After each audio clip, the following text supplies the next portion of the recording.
Welcome, ladies and gentlemen. This is Basil Rathbone inviting you to join me beyond the green door. Have you ever dreamed of discovering a place where no man has ever been? Edgar Hayes found such a place. It was located beyond the green door. Hayes was a geologist. He had been hired by the Brazilian government to find the source of the copper which the Amazon Indians brought to the trading stations. Hayes journeyed for many weeks down the vast Amazon River, then left it and set off on foot towards the Azuco Mountains in the far northwest. The few scattered tribes he encountered all used copper tools. Hayes went on into the deep rainforest, past remote Indian villages, always finding traces of copper, but never finding the lode. At the base of the Azuco Mountains, his guides refused to go any further. This land was accursed, they said. No man could go into these mountains and come out alive. So Hayes continued alone. All savages had their taboo areas, but it was Hayes's job to see if those areas had metal ores.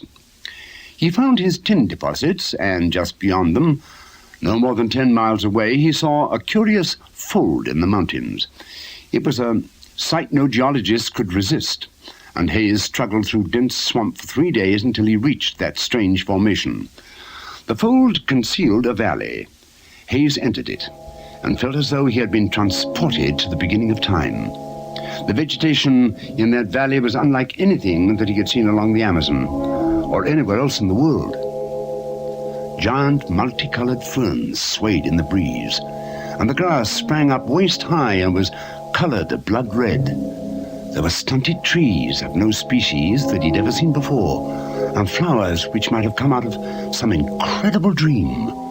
Truly an amazing place. Sheltered in this hidden valley, protected from any external contacts, these plants were as they must have been 1,000,000 years ago, at the dawn of the earth.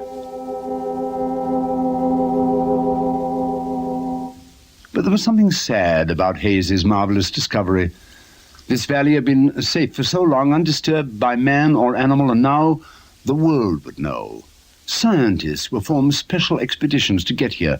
Their discoveries would enrich human knowledge and strew the Virgin Valley with cigarette wrappers and empty cans. Well, Hayes thought, it was too bad.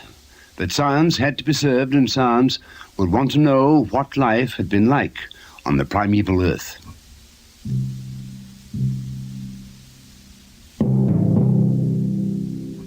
Primeval, yes.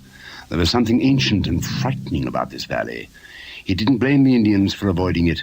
The prehistoric earth must have been a savage and fantastically competitive place for plants as well as for animals, and perhaps the line between the two had been closer in those days.